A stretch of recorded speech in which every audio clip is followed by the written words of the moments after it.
Hey everybody, and welcome back to my channel. Today's video is going to be all about the residency process in Nicaragua specifically, and what to do before you actually have residency. If you're new to my channel, welcome. My name is Allison. I currently post content on this channel surrounding our relocation from Canada to Nicaragua. If you're interested in that kind of content, the subscribe button is down below. I also leave my Instagram in case you'd like to follow us in more true up-to-date time. Okay, so like I mentioned in my last video, although I don't know which one's going to go up first, I'm on a bit of a kind of retreat getaway this weekend. I'm right by the ocean. You're gonna hear birds, you're gonna hear all the things, but I wanted to put out some videos right now while I have some spare time.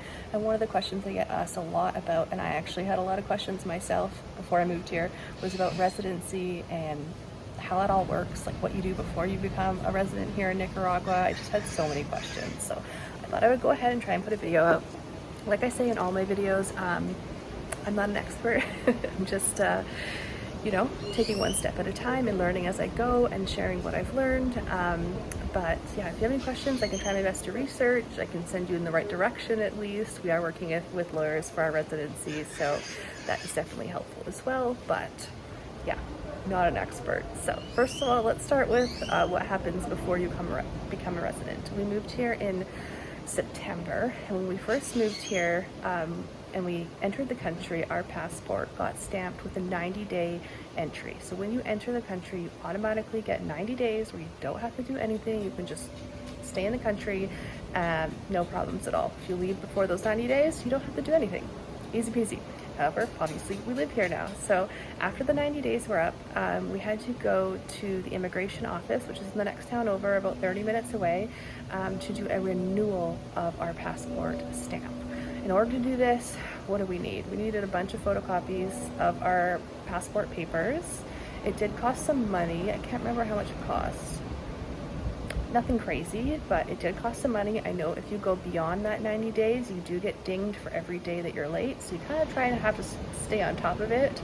And then the first time we went, we actually brought a translator with us because we just didn't know, how the whole process worked. Our Spanish wasn't that great back then. So yeah, we just showed up. They had us fill out some forms. They asked us some questions through our translator, like where we're living, other questions, what our rent was or what we bought our house for, how much money you make, just standard questions that they ask everybody. You pay your fee, and then they stamp your passport with another 30 days. You don't actually get your passport back that day. You have to come back a week later to pick it up, but that is your standard. So know that they're gonna keep your passport, but it's only for a week, and then you can go pick up your passport. So that's the first time, is heading to the immigration office, and at that point they give you a 30-day renewal. So you've got the 90 initially, now you have the 30-day renewal.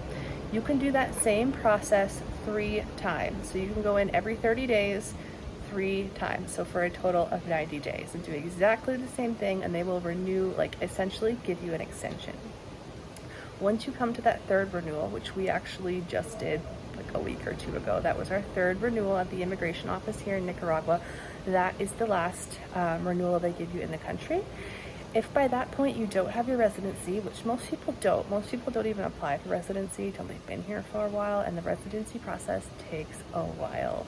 So if we weren't about to get our residency, at the end of this 30-day stretch, we would have to go across the border to Costa Rica and come back in order to get a fresh 90 days. So then we'd be back on that 90-day stretch again, 3 more 30 days, and then you have to leave the country again. And there are people living here who've been doing that for years, not applying for residency, just doing that 90 days and then 30, 30, 30, 90 days, then 30, 30, 30. So that is an option. Obviously, things were a lot easier pre-COVID. At this point, to get back into this country, you do need a PCR test.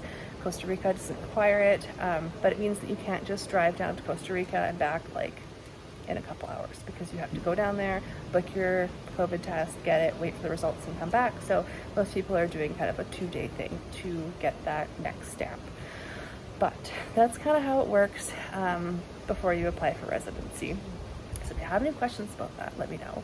I'm going to head now into the topic of residency. We started the process back in August, pretty much right after we bought our house here in Nicaragua, and we went back to Canada to sell our house. We started getting all our ducks in a row for residency, because we knew for us this was going to be a long-term, somewhat permanent move. And we started that process with our lawyers, the same lawyers that helped us with the sale of our house, or I guess the purchase of our house. And I would highly recommend working with a lawyer for many, many different reasons. I can recommend some lawyers as well here in town. But the first step was for us to get our birth certificates, marriage certificate. I think that was it. Hang on, I brought up some websites here. Yes, I'll move on to the other things after, but that's what we had to get from Canada. So we actually ordered brand new ones so that we didn't have to give up our own personal copies. And when we got those all in, then it was this process of where these documents had to be sent from where we lived in BC to, I believe it was Ottawa, Canada. Some sort of authentication had to happen in Ottawa. Then that same piece of mail, all our stuff in it, had to be sent to Washington, D.C., I believe. And something happened again there, authentication of some sort. And then it arrived in Managua, Nicaragua. And that process took months and months and months. That's why I say, if you know you want to move and you're not planning on leaving, start the process sooner than later. And again, our lawyers helped us because the postage had to, you know, go from one place to the next, and we wanted to make sure it was all insured and tracked and heading in the right direction. So that process started in August. We are now in March, and we are coming to the end of our residency process. We should be getting it within the next 20-30 days. Fingers crossed. So that's about the length of time at this current stage. Now, there are other things you need as well for residency. Well, let me first talk about the 3 types of residency. I guess there's more than 3. Foreign investor is one of them, and that's what we are. Basically, if you buy something, a house, a business, whatever, that's at least $30,000, whoa, that scared me. You can qualify as a foreign investor, and that gives you the right to apply for residency. The second one is pensioner. It's available to people ages 45 and older who can show proof of pension. $1,200 per month per individual, plus another $150 if a couple, so $1,350 for a couple. Then there's a third one, rentista, similar to the pensioner, but applicable to people whose income derives from investments, so that's another option. Employees, so a Nicaraguan company can assist in acquiring residency for an employee, so if you're recruited from a Nicaraguan company. There's a missionary one and a spousal option as well. So those are your options. If you're interested in becoming a resident, not everyone can. You have to meet one of those kind of sections, I guess we'll call them. You have to meet one of those standards. So yes, we were the foreign investor. And now for documents. I have a list here. Again, if you'd like it, I can send it to you. Mandatory documents. There was an application form, original passport with color photocopies. Again, our lawyer walked us through all this. There was then photographs taken of us to a specific size and white background, kind of like passport photos. The birth certificate, like I talked about. Criminal records check. So we did have a criminal records check done in Canada. However, they required it done here as well. So we had to go to the capital city. We did that about a month ago. And our lawyers actually went with us to the police station and, you know, translated and did everything. We just had to sign, fingerprint, all that kind of stuff, and they helped us and walked us right through it. It was very, very simple. It took about a week, and then our criminal records checks were in, so that was easy peasy. Health certificates. Now I know we got those done in Canada, and maybe they're still valid because we haven't been asked to do one here in Nicaragua. However, if you don't have one from your country that's like still valid within a year, I believe, then you'll probably get asked to do one. Pension letter for retirees, proof of investment for us, marriage certificate. I think that is it. Those are the things that they required. Hang on, there was one other thing I wanted to read. I can't find it, but basically your lawyer will handle all these documents and make sure that you have everything in that you require.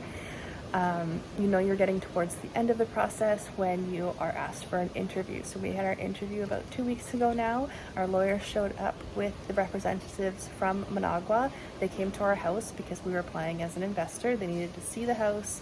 They asked us a whole bunch of questions. They took pictures, things like that, and it was pretty straightforward, and let us know that we would have our residency cards within 30 days. And so that is what we're waiting on. If we don't get them within 30 days, we will have to do the Costa Rica run, or I might consider just paying the fee if we're over. I don't know. It's going to be really, really tight timing. But we're thankful that we started when we did, that's for sure, because it is a process. And once you become a resident, you don't have to do these border runs anymore, at least as far as my understanding. There might be a renewal.